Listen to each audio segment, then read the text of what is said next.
Assalamualaikum warahmatullahi wabarakatuh. Di sini kami kelompok 4 akan mempresentasikan address resolution. Sebelumnya perkenalkan saya Safira dengan akhiran NIM 233. Saya Umi Fadila dengan akhiran NIM 065. Saya Zula Safriza dengan akhiran NIM 088. Saya Anggun Oktaviana dengan akhiran NIM 099. Saya Farah Fairusadida dengan akhiran NIM 085.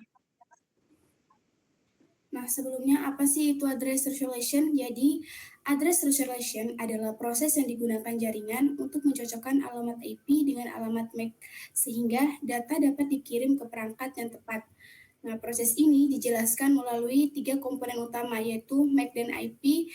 Untuk membandingkan peran alamat MAC dan alamat IP dalam komunikasi jaringan, kemudian ada ARP, itu menjelaskan tujuan dan fungsi utama ARP, dan yang ketiga itu network discovery, itu menggambarkan bagaimana mekanisme network discovery ini bekerja pada jaringan IPv6.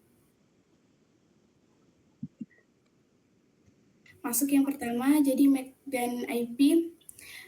Dalam arsitektur jaringan, setiap perangkat atau host yang terhubung memerlukan sistem pengalamatan terstruktur agar komunikasi data dapat berlangsung secara efisien dan akurat.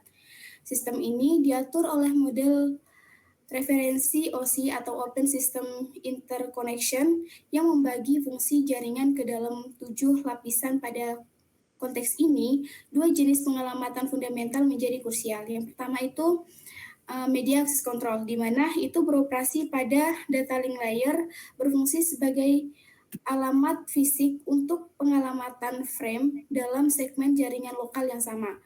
Kemudian yang kedua itu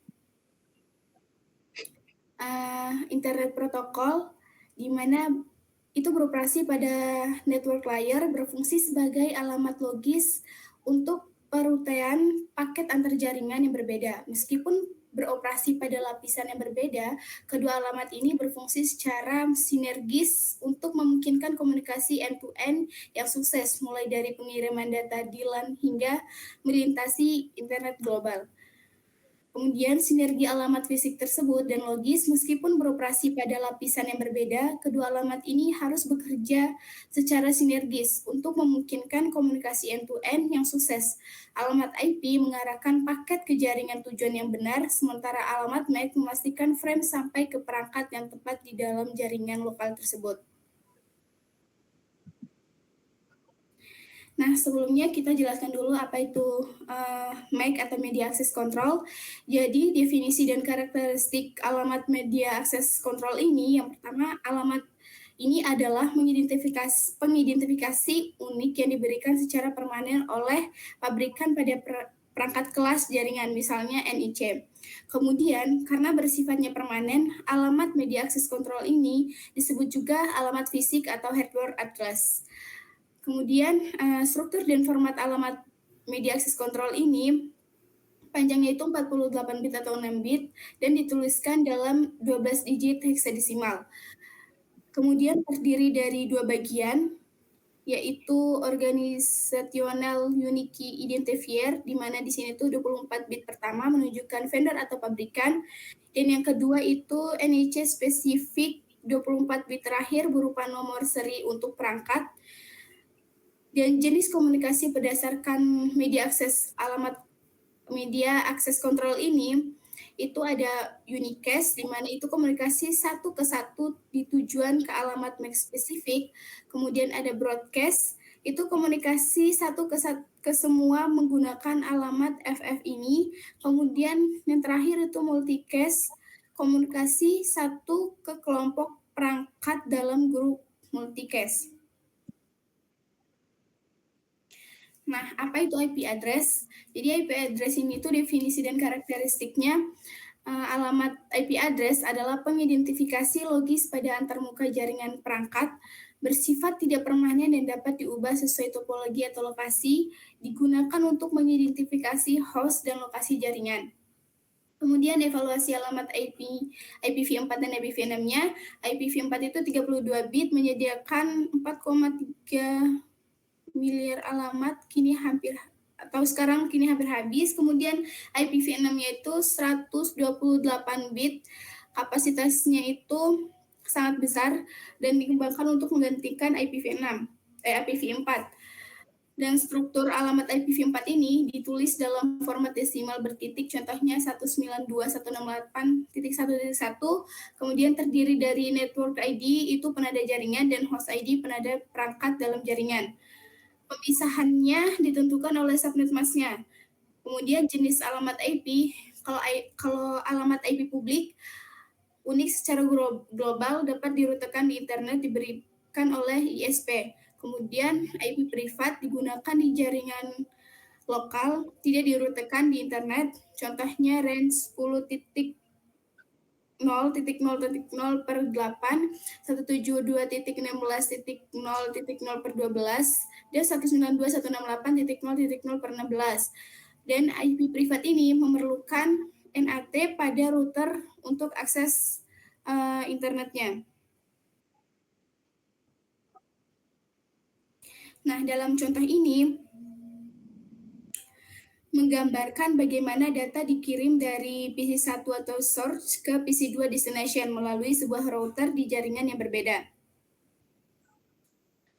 Di sini kita lihat alamat IP-nya itu 192.168.10.10, kemudian PC2 destination IP-nya itu berada di jaringan 192.168.10.11/24. Jadi di sini frame Ethernet layer 2-nya berisi, yang pertama itu destination MAC-nya. Ini adalah alamat MAC PC2 yang disederhanakan, yaitu 55/5555. Kemudian source MAC-nya, alamat yang disederhanakan dari NIC Ethernet pada PC1, yaitu AA. Dan paket IP layer 3 berisi, atau source IPv4-nya itu adalah alamat IPv4 PC1 192.168.10.10. Kemudian destination IPv4-nya adalah alamat IPv4 PC2 192.168.10.11. Kemudian ketika alamat IP tujuan IPv4 atau IPv6 ini berada pada jaringan yang jauh atau remote network, alamat MAC tujuan akan menjadi alamat dari default gateway host, yaitu antarmuka router.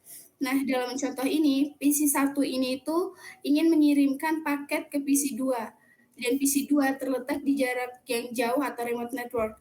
Karena alamat IPv4 ini tujuan tidak berada di jaringan lokal yang sama dengan PC1, maka alamat MAC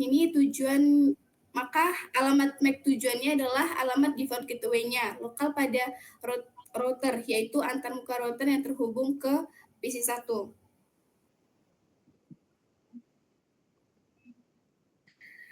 Kemudian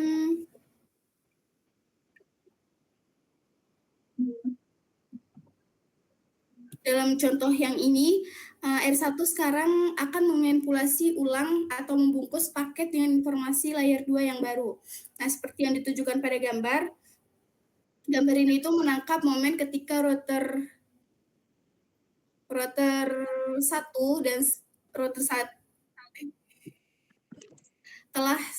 gambar ini menangkap momen ketika router 1 ini telah selesai memproses routing dan sedang mengirimkan paket ke hop berikutnya, yaitu router 2, melalui jaringan WAN di tengah, yaitu 209.165.200.224/30.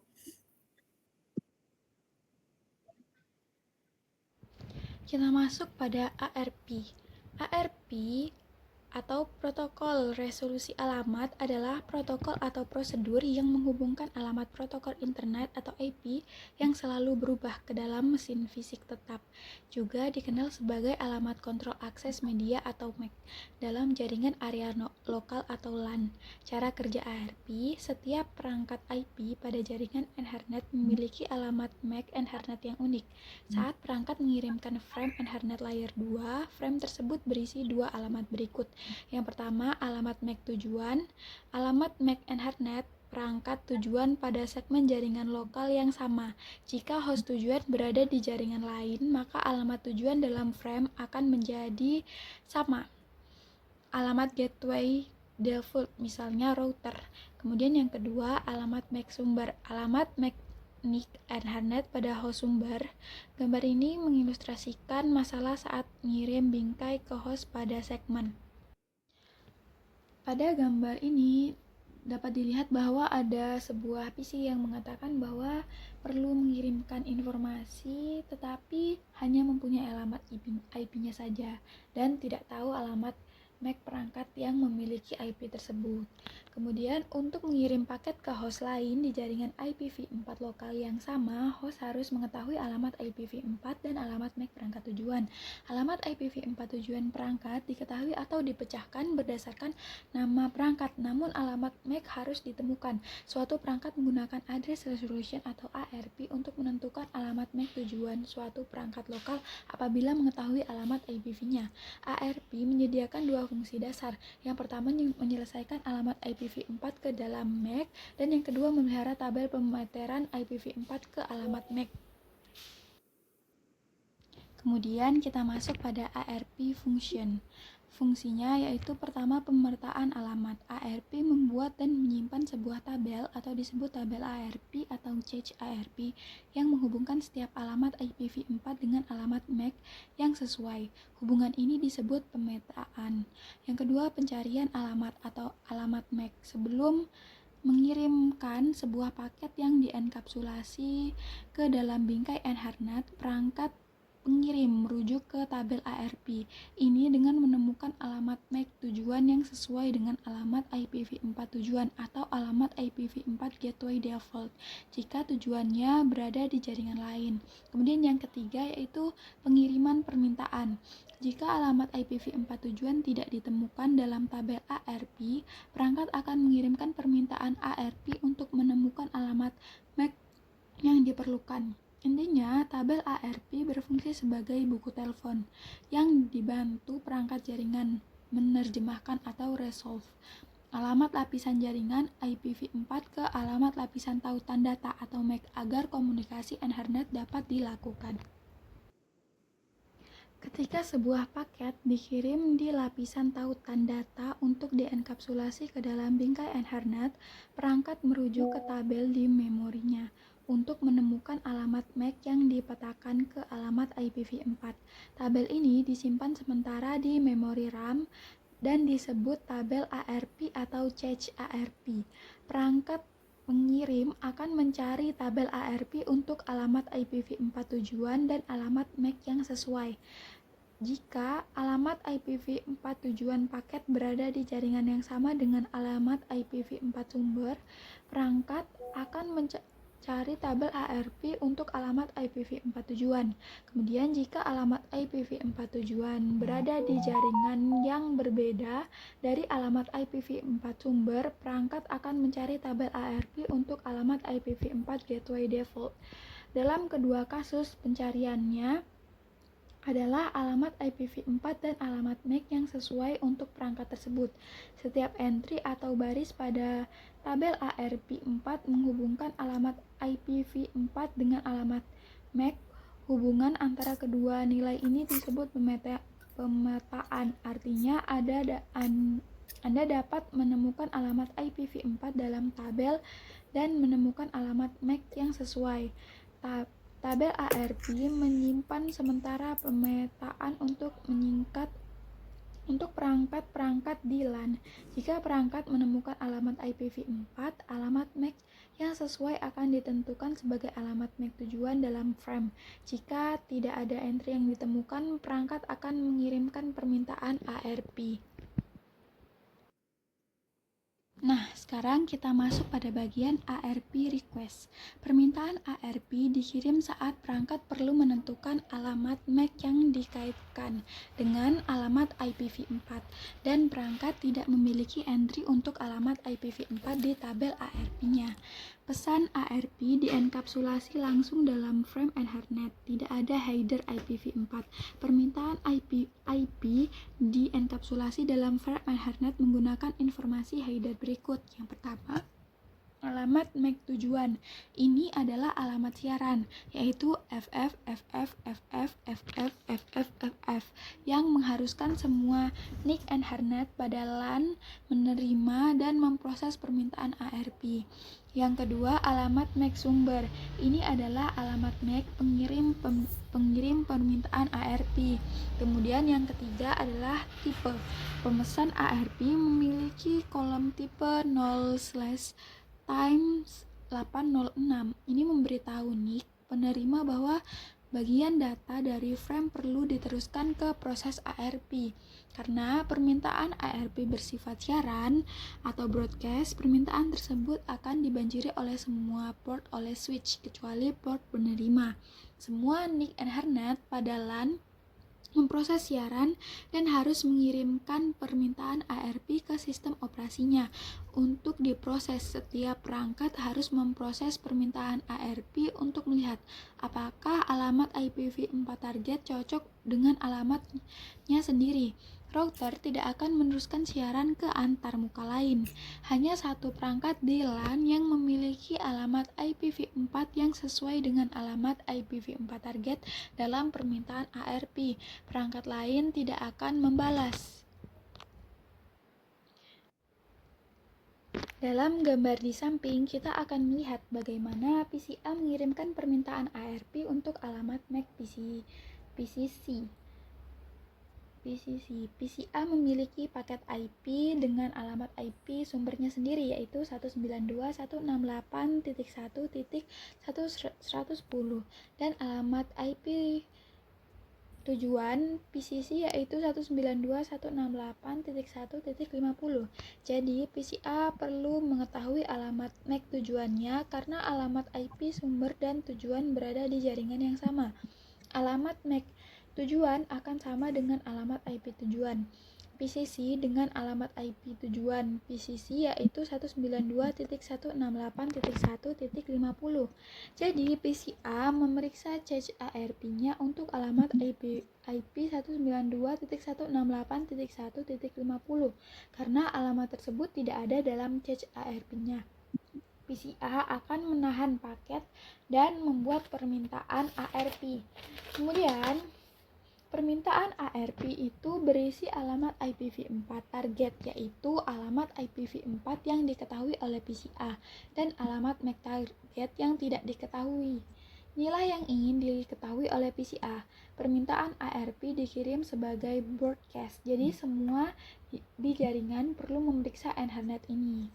Sehingga PCA mengirimkannya ke switch karena merupakan broadcast. Switch akan membanjiri semua port kecuali port tempat permintaan itu berada. Kemudian PCB menerima proses sehingga harus memprosesnya dalam proses ARP-nya, memeriksa permintaan ARP.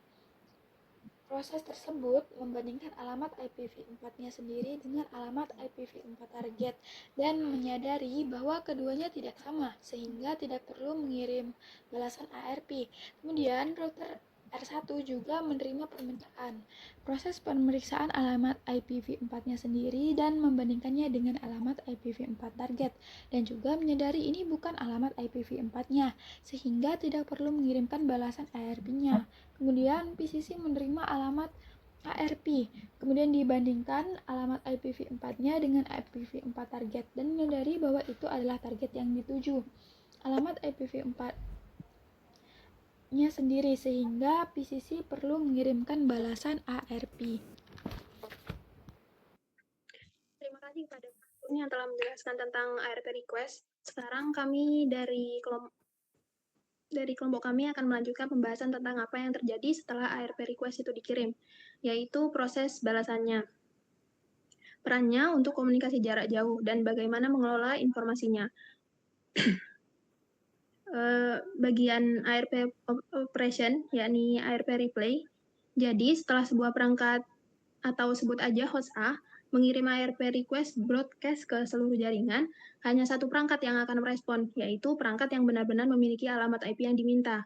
Balasan ini disebut ARP replay. Berbeda dengan request yang broadcast, ARP replay dikirim secara unicast, artinya langsung dan hanya ditujukan kepada si pengirim request.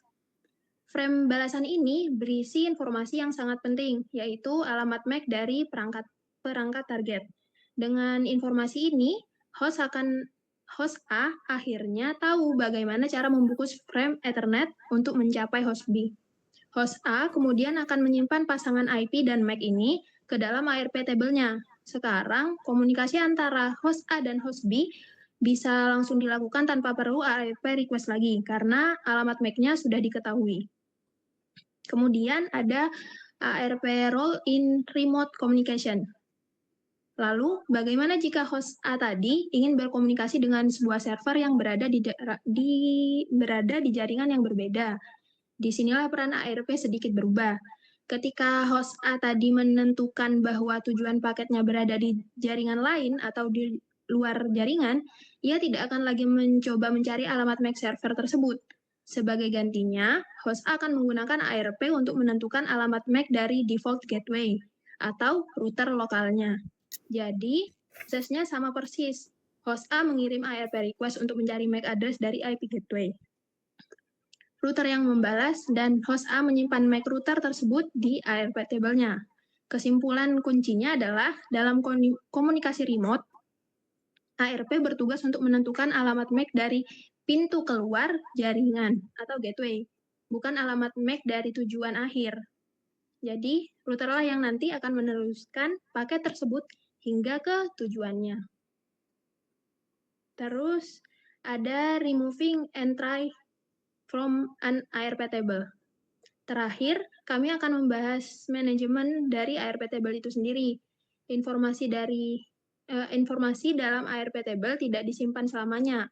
Entry-entry di dalamnya bersifat dinamis. Ada dua cara utama sebuah entry bisa dihapus. Yang pertama itu ada penghapusan otomatis karena timeout. Setiap entry ARP memiliki masa hidup. Jika dalam jangka waktu tertentu, misalnya 15-45 detik pada Windows, sebuah entry tidak digunakan, maka sistem akan secara otomatis menghapusnya. Ini penting untuk menjaga keakuratan table. Misalnya, jika ada perangkat yang diganti, sehingga alamat MAC-nya berubah. Yang kedua, penghapusan manual oleh administrator. Kita bisa menggunakan perintah command line seperti ARP -d untuk menghapus satu entry tertentu. Selain entry dinamis, ada juga entry statis yang dimasukkan secara manual dan tidak akan pernah kadaluarsa, tetapi penggunaannya tidak umum. Jadi, untuk merangkum bagian presentasi saya, pertama, ARP replay adalah balasan unicast yang mengisi ARP table. Kedua, dalam komunikasi remote, ARP justru digunakan untuk menemukan gateway, bukan tujuan akhir. Dan ketiga, entry ARP bersifat dinamis dan dapat dihapus baik secara otomatis maupun manual.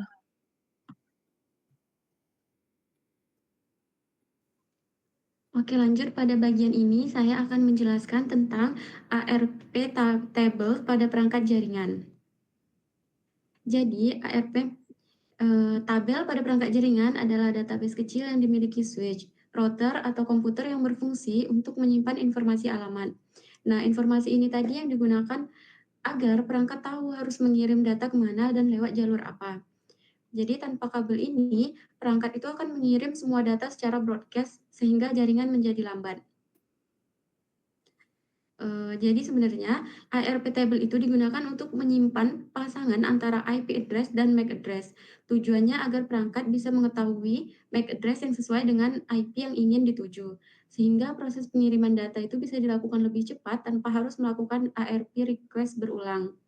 Nah, di router Cisco, ARP table dapat dilihat menggunakan perintah show IP ARP seperti yang sudah dicantumkan di PPT. Nah, di dalam tabel tersebut terdapat beberapa kolom seperti IP address, umur entry atau age, tipe A, typenya itu ARPA, dan interface tempat perangkat itu ditemukan. Nah, di contoh menunjukkan IP seperti 192.168.10.1 dan 209.165.200.225. beserta MAC address dan interface terkaitnya. Sementara itu, pada Windows PC, ARP table ini bisa dilihat dengan perintah ARP -A. Informasi yang ditampilkan kurang lebih sama, yaitu IP address, MAC address, dan jenisnya apakah dinamik atau statik. Nah, jika dinamik itu berarti entity tersebut bisa berubah atau hilang setelah beberapa menit. Sedangkan jika statusnya statik, biasanya itu berasal dari broadcast atau multicast. Ya, lanjut. Pada slide yang ini yaitu dua masalah utama yang muncul dari penggunaan ARP. Yang pertama ada ARP broadcast. ARP request itu dikirim sebagai broadcast. Nah, jadi semua perangkat di jaringan harus menerimanya. Kalau banyak perangkat menyala bersamaan, mereka akan saling mengirim ARP request untuk mencari MAC address. Kondisi ini bisa membuat jaringan sempat melambat karena broadcast yang terlalu banyak. Tapi setelah ARP table masing-masing perangkat sudah terisi, performanya itu biasanya kembali normal.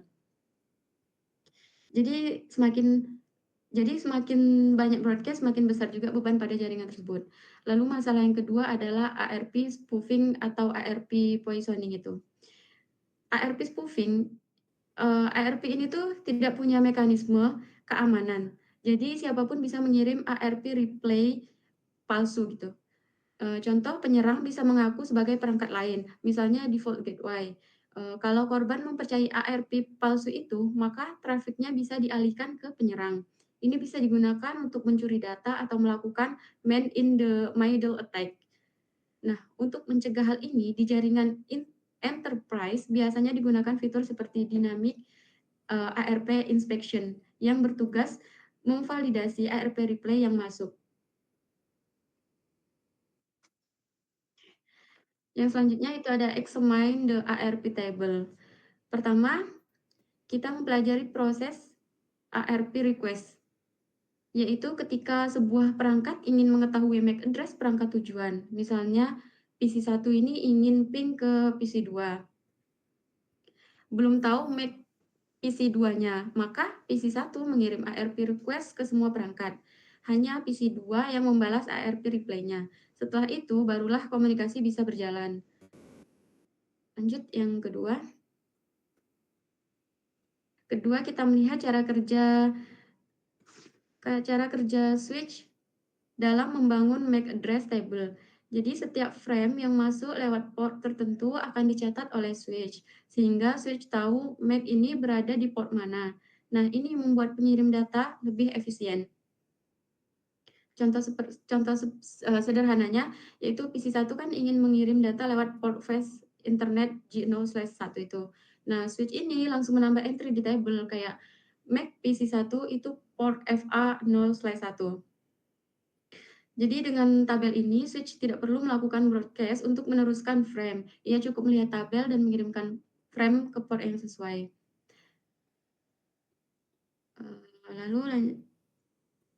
Lalu bisa dilihat di paket tracer mode simulation ketika sudah kita mengecek dengan mengetik switch CLI yang examine tadi Farah yang switch CLI show MAC address table gitu.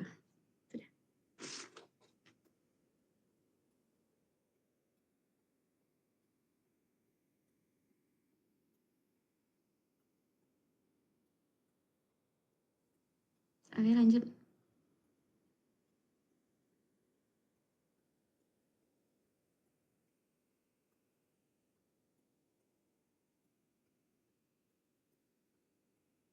Lanjut.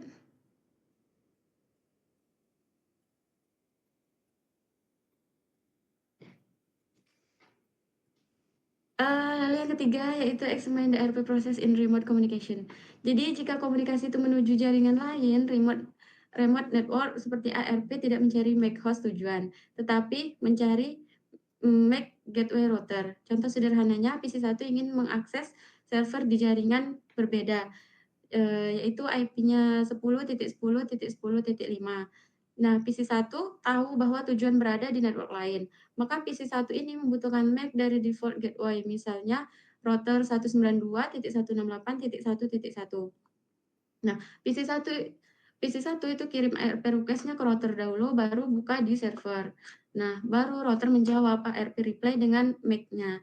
Barulah PC1 mengirim paket ke router untuk diteruskan ke jaringan tujuan.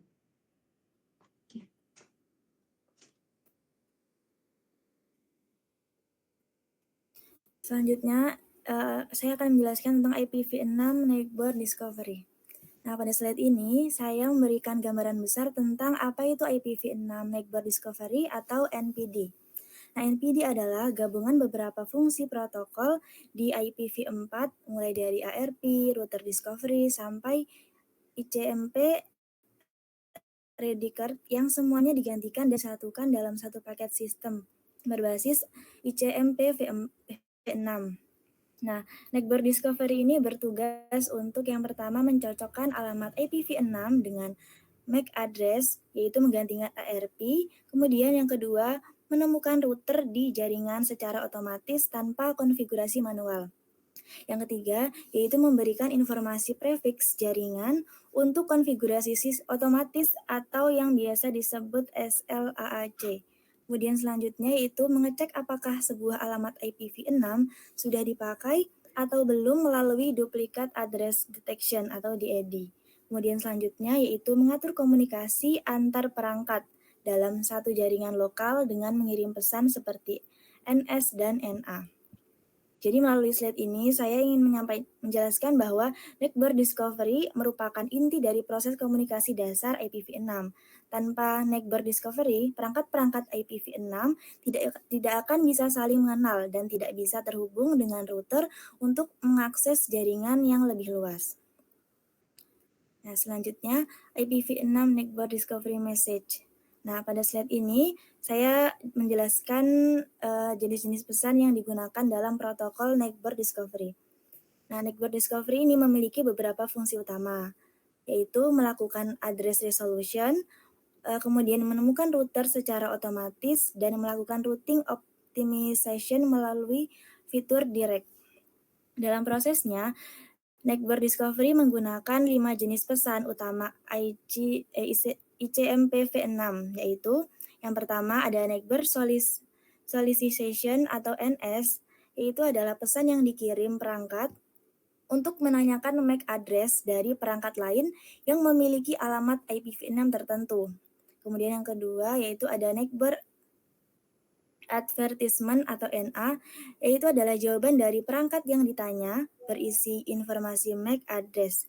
Kemudian selanjutnya ada Router Solicitation atau RS, yaitu pesan dari host untuk meminta router mengirimkan informasi konfigurasi jaringan. Kemudian ada Router Advertisement, yaitu pesan dari router untuk memberikan informasi seperti prefix jaringan, default gateway, dan pengaturan SLAAC. Kemudian selanjutnya ada Direct Message, yaitu pesan yang dikirim router untuk mengarahkan host agar menggunakan rute yang lebih optimal. Jadi slide ini pada dasarnya menunjukkan bahwa Neighbor Discovery ini bukan cuma untuk mencari MAC saja, tapi juga memegang peran penting dalam konfigurasi otomatis dan optimasi jaringan IPv6. Selanjutnya yaitu ada address resolution-nya. Jadi ini di sini menjelaskan tentang konsep dasar address resolution di lingkungan IPv6.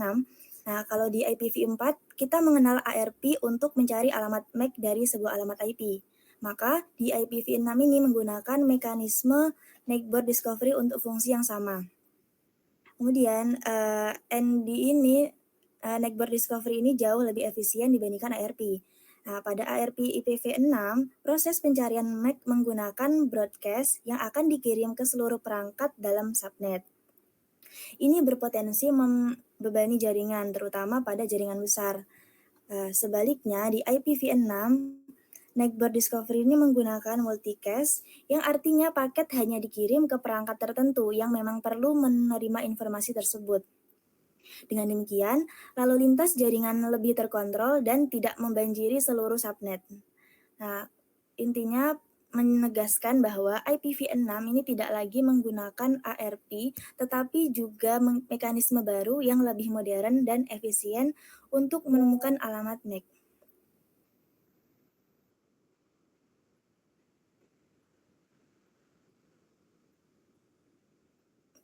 Kemudian selanjutnya ada Neckboard Discovery di paket tracer. Di sini saya ingin menjelaskan tujuan utama dari aktivitas praktikum Neckboard Discovery di IPv6 menggunakan paket tracer. Nah, di praktikum ini kita tidak fokus pada nilai atau penilaian teknis, tetapi benar-benar diarahkan untuk memahami konsep bagaimana IPv6 menemukan alamat MAC suatu perangkat. Dalam IPv4, kita mengenal ARP, sedangkan di IPv6, mekanismenya digantikan dengan Neckboard Discovery atau ND. Nah, dengan menggunakan paket tracer dalam mode simulation, kita bisa mengamati setiap paket ICMP v6 yang dikirim dan diterima oleh perangkat. Kita bisa melihat bagaimana perangkat mengirim pesan, permintaan, bagaimana perangkat lain merespon, dan bagaimana alamat MAC akhirnya ditemukan. Selain itu, kita juga akan melihat bagaimana informasi PDU dijelaskan secara detail, kemudian dari layer di dalamnya, hingga informasi alamat sumber dan tujuan. Output yang diharapkan dari aktivitas ini adalah kita mampu menjelaskan proses Neckboard Discovery dari awal hingga akhir, mengetahui apa bedanya Neckboard Discovery dengan ARP di IPv4, dan memahami struktur paket ICMP v6 yang digunakan.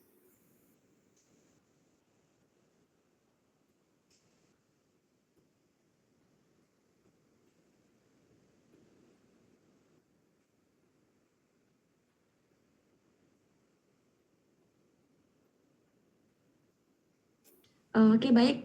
Cukup sekian dari kelompok kami. Kami akhiri dengan wabillahi taufiq wal hidayah. Wassalamualaikum warahmatullahi wabarakatuh. Waalaikumsalam warahmatullahi wabarakatuh. Assalamualaikum warahmatullahi wabarakatuh.